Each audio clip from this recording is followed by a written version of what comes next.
Hi, everyone. Welcome to The Shot with Cosmos is Cosmos. And here's to Schwarzschild and the Walk in the Land of Ideas. Oh, any radiuses involved? Yep.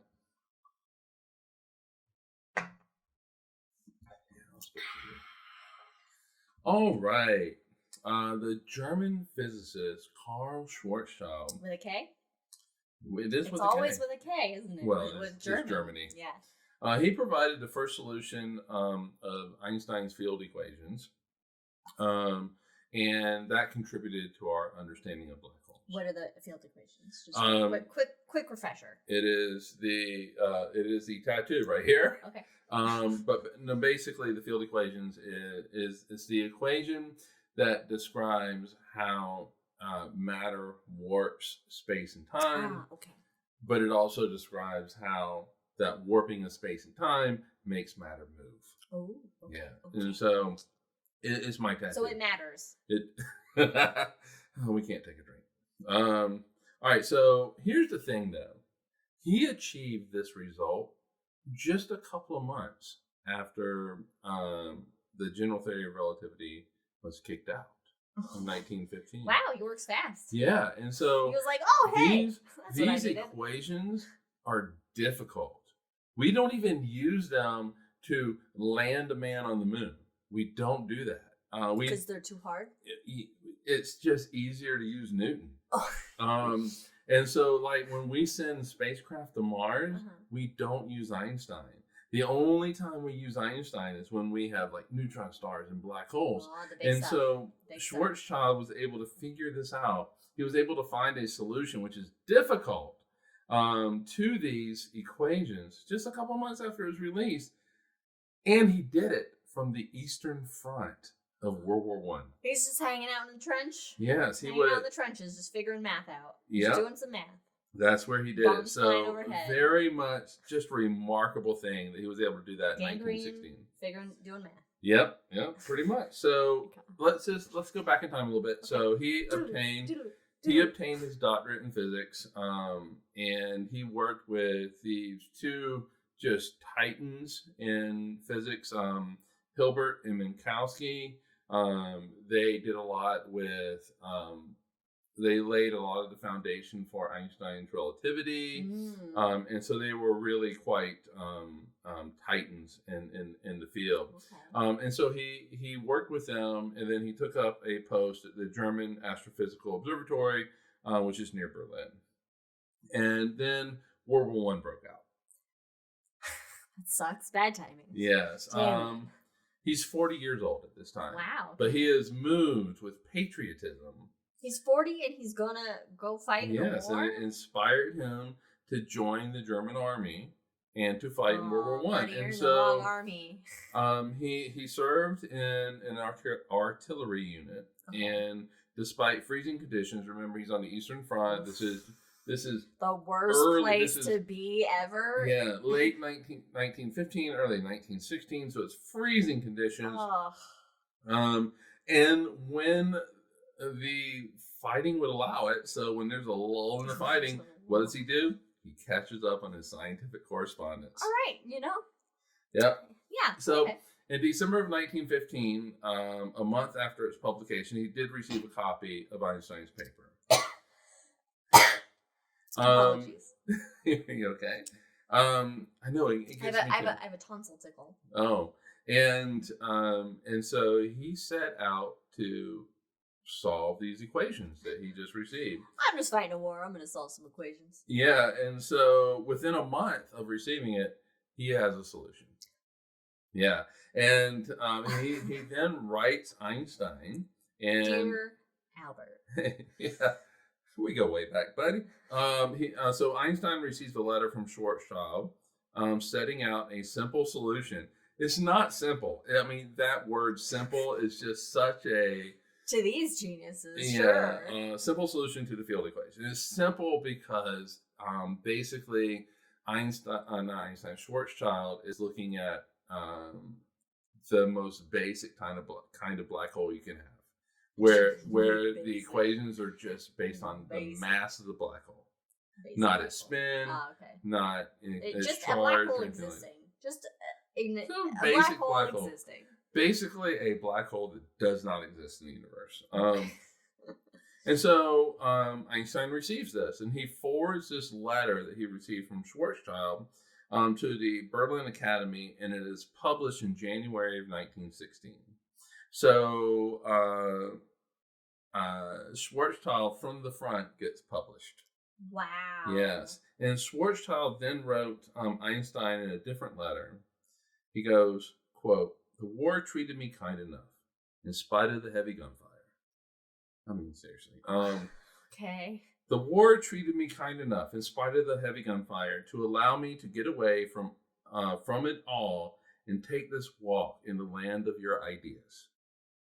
Which is, it's a really cool quote. What else are you going to do on the front? Go to the land of ideas. Just go inside your head, retreat inside your head to a better place, and just think about shit. I mean, it's just such a beautiful way of saying, this is how I escaped. Yeah. I escaped by figuring out something part of the universe. I walked in the land of your ideas. And you know, what do we do? No man's land.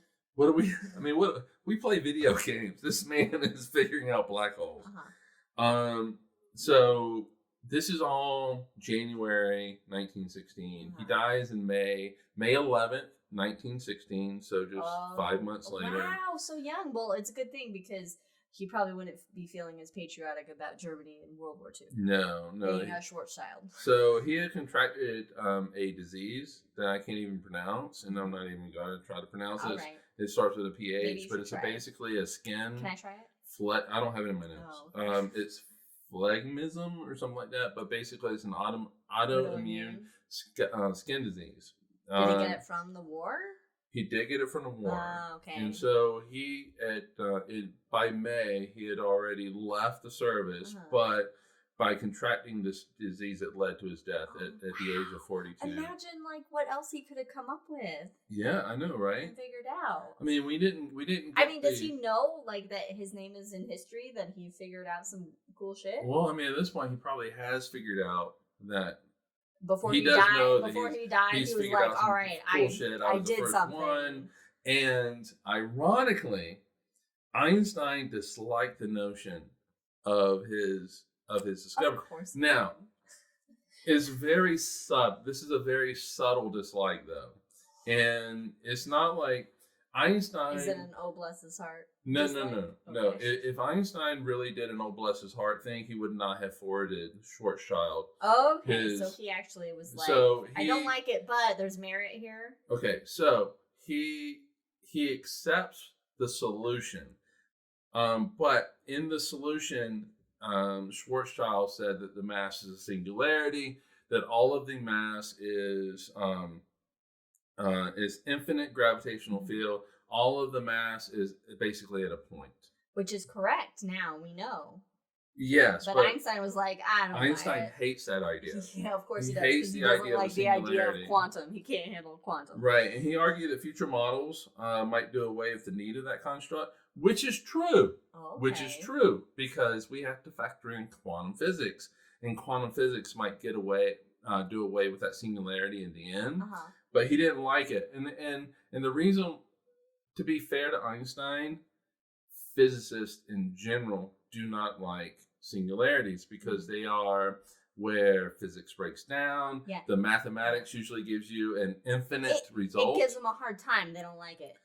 Yeah. They don't like having a hard time. Yeah. And so in a paper in Annals of Mathematics in 1939, Einstein concludes the essential result of this quote, "The essential result of this investigation is a clear understanding as to why the Schwarzschild singularity do not exist in physical reality, and his intuition has not yet been proven right because we do have actual pictures of black holes. We have evidence of black holes all over the place." Einstein's theory, Einstein's issue is not with Schwarzschild's solution. It is the singularity at the heart of the solution. Doesn't like that. He doesn't like that. And to be honest, I mean, I don't like it either. I don't like infinities. I'm not putting myself on the same plane as Einstein because I like that infinity. So I don't know if you can see her tattoo. You can see it. that represents infinite love, and so I do like that. The infiniteness of our love. Oh, don't do that on live YouTube TV. CWC Live. And that is a story of Schwarzschild and his walk through the land of ideas. I didn't know he died so soon after. Yeah, it was only like 5 his months. trench warfare mathematics. I just love that description. I think that somebody was so productive in the trenches. Oh, I know, right? And you using it as an escape. A shit situation and figuring out and the fundamental shit of the universe. It really is just an amazing thing. And it's also so sad that, I mean, he left us. This is why I wish time travel existed. So you could go back and be like you could go back to Einstein and be like, your biggest mistake, motherfucker. It's not a mistake at all. Or, you know, like go to Short and be like, you did some cool shit. Yeah. This is important shit you did. Or basically go to him and say, don't do it. Fuck your patriotism.